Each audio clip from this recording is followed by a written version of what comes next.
నమస్తే, welcome to our channel. నేను మిషాల్ని. కూటమి ప్రభుత్వం వచ్చిన తర్వాత మరి ముఖ్యంగా కూటమి ప్రభుత్వం మీద అలాగే సీఎం చంద్రబాబు నాయుడు గారి మీద ఏదో ఒక కుట్ర అయితే చెయ్యాలి.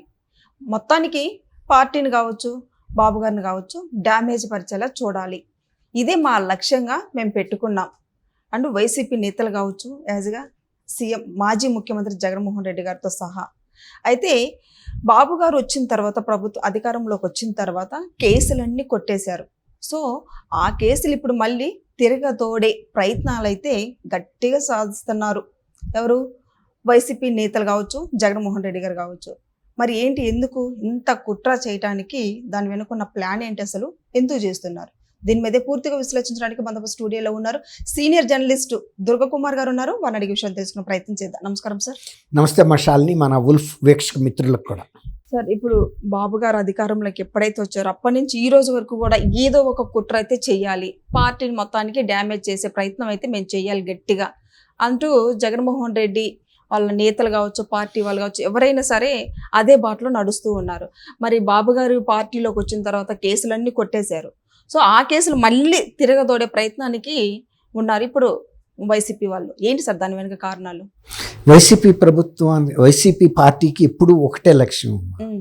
వాళ్ళు అధికారంలో ఉండాలి, వాళ్ళు సంపాదించుకోవాలి, వ్యక్తిగతంగా ప్రజల్ని దోపిడీ చేయాలి, రాష్ట్ర భవిష్యత్తు ఎటుపోయినా పర్వాలేదు, రాష్ట్రానికి ఒక రాజధాని లేకుండా చేయాలి, రాష్ట్రంలో సరైన ఉపాధి అవకాశాలు ఇచ్చే కంపెనీలని రాకుండా చేయాలి, ప్రజల్ని అదే వెనకబాటుతనంతో ఉంచాలి, మనం ఇచ్చే తాయిలాలతో బ్రతుకుతూ మనకి ఓట్లు వేయాలి, దాని ద్వారా ఒక 30 ఏళ్ల పాటు మన పార్టీ అధికారంలో ఉండాలి.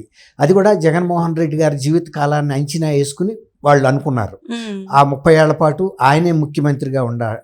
తర్వాత మన మధ్య అంబటి రాంబాబు గారు కూడా ఒక మాట చెప్పాడు, వైఎస్ఆర్సీపీ పార్టీలో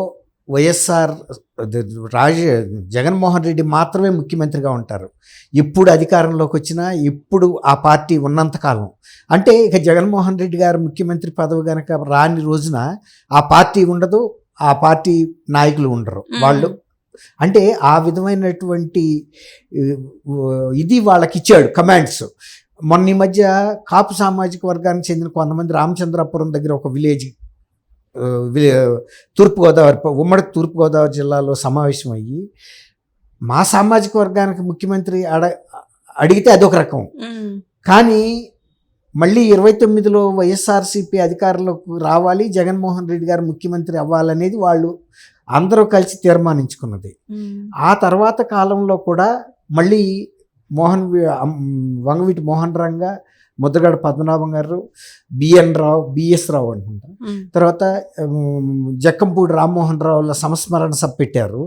మళ్ళీ ఆ సంస్మరణ సభలో మాట్లాడిన వ్యక్తులు, మరీ ముఖ్యంగా బొత్స సత్యనారాయణ గారు అంటూ వైఎస్ఆర్సీపీ నాయకులు, తర్వాత బీజేపీ అధ్యక్షుడు కూడా కాపు సామాజిక వర్గం వచ్చేసారి ముఖ్యమంత్రి అవ్వాలి అని డిమాండ్ చేశారు. మరి వైఎస్ఆర్సీపీ పార్టీలో అత్యంత సీనియర్ నాయకుడిగా ఉన్న బొత్స సత్యనారాయణ అవకాశాన్ని ఉపయోగించుకుని ముఖ్యమంత్రి పదవికి తన పేరును ప్రతిపాదించుకోవచ్చు, కానీ అట్లా కాదు. ఇప్పుడు జగన్మోహన్ రెడ్డి గారు ఏంటంటే, తను ముఖ్యమంత్రి అవ్వాలి అంటే చంద్రబాబు నాయుడు గారి కూటమి ప్రభుత్వానికి వస్తున్న మంచి పేరు రాకూడదు, ఈ మంచి పనులు జరగకూడదు. కాబట్టి మీరు చెప్పారు, అప్పుడు వాళ్ళు పెట్టిన కేసులు న్యాయస్థానాలు కొట్టేసినా సరే వాటిని మళ్ళీ తిరగదోడి మళ్ళీ ఉన్నత న్యాయస్థానాలకి కానీ వెళ్ళి ఇంకొక రూపంలో అదే కేసులు వేసి ఒక అశాంతిని, ప్రజల్లో ఒక అలజడిని కొనసాగిస్తూ, అంటే ఈ అభివృద్ధి పనులకు బ్రేక్ వేయాలి. ఈ గతంలో కేవలం వైఎస్ఆర్సీపీ నాయకులు, జగన్మోహన్ రెడ్డి ఇందులో పాత్రధారులు. ఇప్పుడు వాళ్ళు అధికారులు, ఒక సీనియర్ పోలీస్ అధికారి కూడా సర్వీసులో ఉండి ప్రస్తుతం సస్పెన్షన్లో ఉన్న వ్యక్తి కూడా ప్రభుత్వానికి తన వంతు సహాయం నేను ఇవ్వడానికి సిద్ధంగా ఉన్నాను, ఎందుకంటే ఈ ప్రభుత్వం నన్ను శిక్షించింది కాబట్టి ఆ కక్ష తీర్చుకోదలుచుకున్నానని ఒక శపథం చేసి, ఆ చాణక్య శపథంలాగా ఇవాళ చంద్రబాబు నాయుడు గారు ప్రభుత్వానికి ఈ అనేక రకాలైనటువంటి చికాకులు కల్పించడంలో నా వంతు పాత్ర నిర్వహిస్తానని ఆయన పార్టీకి రాయబారం పంపటం, ఆయన హైదరాబాదులో ఒక హాస్పిటల్లో గచ్చిబౌలిలో వైఎస్ఆర్సీపీ మద్యం కుంభకోణంతో వచ్చిన డబ్బులతో పెట్టిన హాస్పిటల్ అది.